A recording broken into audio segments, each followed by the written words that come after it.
হাই friends, নতুন এটা ভিডিঅ'লৈ আপোনালোকক স্বাগতম জনাইছোঁ। আৰু আজি দেওবাৰ, আৰু দেওবাৰ বাবে আমি পিকনিকৰ আয়োজন কৰিলোঁ।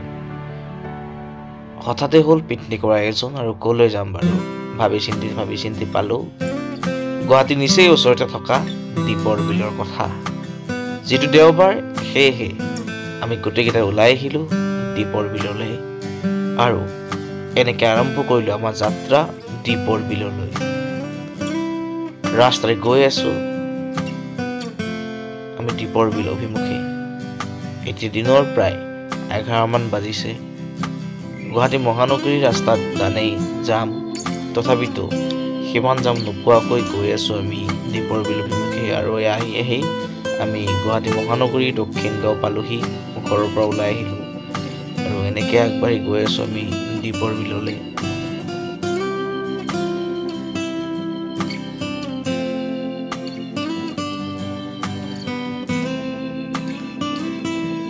আৰু এয়া পালোঁ আমি ISBT এইখিনি আচলতে অলপ কিছু জাম আছিলে, তথাপিও আগবাঢ়ি গৈ আছোঁ আমি, যিহেতু আমাৰ লক্ষ্যস্থান আছে দীপৰ বিললৈ গৈ আছোঁ।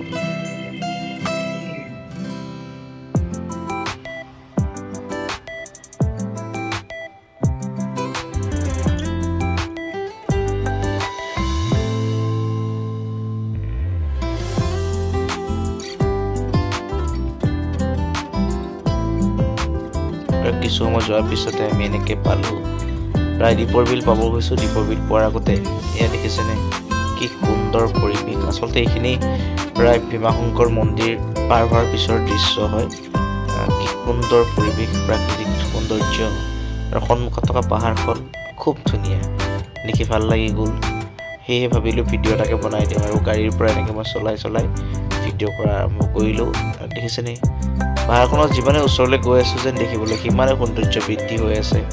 ভাল লাগিছে পাহাৰখন, কিবা এটা নান্দনিক দৃশ্য দেখি পিনে। এয়া চাওকচোন কি সুন্দৰ পাহাৰ, বহুত ভাল লাগিলে গৈ দীপৰ বিলৰ সিদিনাখন দেওবাৰ।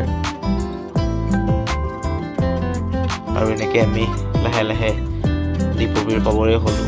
আৰু এয়া আমি আহি পালোঁহি দীপৰ বিলৰ ৰাস্তাটো, য'ত ফিল্ডখনলৈকে যায়।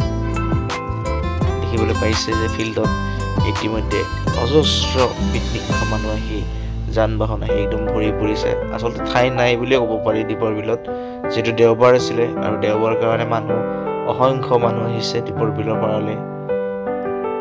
আহিবই দিয়কচোন, কিয়নো এয়া হ'ল ডিচেম্বৰৰ মাহ। আৰু এনেকৈ আহি আমিও পালোঁ, আৰু আমি আহি পাই এনেকৈ চাবলৈ ধৰিলোঁ কোনখিনিত ভাল হয়। এখন মোৰ গাড়ী দেখিছে, বাইদেউ থিয় হৈ আছে। এনেকৈ আমি গোটেইখিনি আমাৰো গাড়ীৰ পৰা বস্তু নমাই পিনে আমাৰ টেণ্ট পাৰি ল'লোঁ। দেখিছেনে পানীখিনি কি ধুনীয়া লাগিছে। এয়া চাওক কি ধুনীয়া পক্ষী উৰি আছে। আচলতে সঁচাকৈ দীপৰ বিলৰ পাৰলৈ গৈ পিনে কি ধুনীয়া পৰিৱেশ এটাৰ মাজত সোমাই পৰিছিলোঁ, ভাল লাগিছে। আৰু মই ছাতি টানি ল'লোঁ, ধুনীয়াকৈ ছাতি ল'লোঁ। দেখিবলৈ পাইছে মোৰ এইটো ছাতি আচলতে কিনা 2 বছৰ মানেই হ'ল, আৰু ব্যৱহাৰ হৈছে দেওবাৰেহে, মানে পিকনিকত। আৰু তাৰে পিছত লাহেকৈ মই এই কেৰাহীটো বাইদেউ বহাই দিলে, আৰু মই লাগি গ'লোঁ মাংস বনোৱাত। দেখিছে ভণ্টিয়ে কৰি দিছে, মানে সহায় কৰি দিছে। আৰু বাইদেউহঁতেও আছে ওচৰত, ভিডিঅ' বনোৱা দেখা পাই পিনে ভাবিছে ইহঁতে কিবা কৰি আছ। আৰু মই পিঁয়াজ কাটি দিছে ভণ্টিয়ে, আৰু মই বনোৱাত লাগি গ'লোঁ।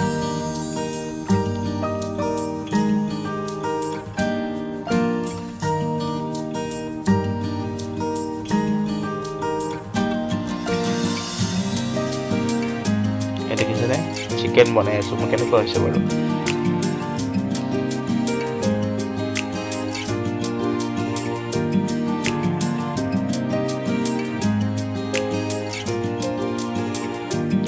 বনাই ভাল লাগে পিকনিকত গৈ, যেতিয়া পিকনিকত গৈ বনোৱা যায় ভাল লাগে। আৰু মোৰ মোবাইলটো নিলে এইজনীয়ে বাইদেৱে নি পিনে তাই ভিডিঅ' বনোৱাত ব্যস্ত।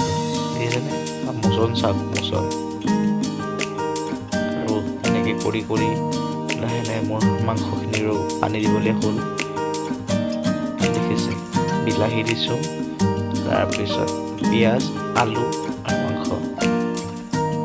বনাই থাকোঁতে মাজে মাজে সেনেকৈ দুবাৰ এবাৰ ময়ো দেখা দিছোঁ মুখখন। দেখিছেনে মানুহ কিমান অজস্ৰ, আৰু ইহঁতে ব্যস্ত হৈছে মোক তামোল কাটি দিয়াত। তাৰপিছত অকণমান উঠি আহিলোঁ, উঠি আহি দেখিছে নাওবিলাক কেনেধৰণে যাবলৈ লৈছে। নাৱত উঠাই নাৱত উঠিছে, মাছ কোনোবাই কিনিব বিচাৰিলে মাছ কিনিবও পাৰিছে, ইয়াতে মাছ ধৰা হৈ আছে।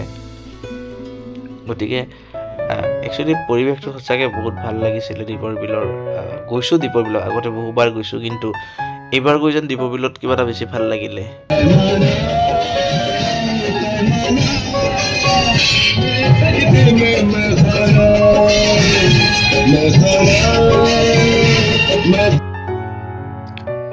এনেকৈ মোৰ মাংসত পানী দিলোঁ আৰু মোৰ কাৰণে তামোল কাটি আছে।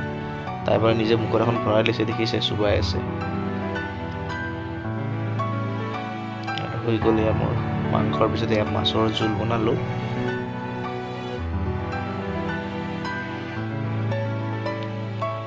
মাছ মাংস দুইটা খোৱাৰ পিছত এয়া হ'ল বেঙেনা আৰু আলু পিটিকা। সেইবাবে গেছত মই এনেকৈ বেঙেনা পুৰিবলৈ ল'লোঁ, আৰু বেঙেনা চেঙেনাখিনি পুৰি থকা সময়তে আহি গ'ল আমাৰ লগৰ এজন আহি গ'ল। ইও গৈছিলে পিকনিকলৈ, দেখা পাই পিনে আগুৱাই আহিলে, আহি বহি গ'ল। দেখিছেনে মাটিত ধুনীয়াকৈ বহি গৈছে সিও। আমাৰ লগত পাৰ্টনাৰ হৈ গ'ল, তাৰ পাৰ্টনাৰক এৰি দিলে। তেনেকৈ আমাৰ হৈ গ'ল খাবৰ কাৰণে মোটামুটি ৰেডি। এইজনীয়ে আকৌ বেঙেনাবিলাক চব চিকুণ কৰি আছে। এনেকৈ খালোঁ পিকনিক, খাই লাহে লাহে সন্ধিয়া হৈ আহিলে আৰু বেলিও মাৰ যাবলৈ হ'ল, আমাৰো ঘৰত আহিবলৈ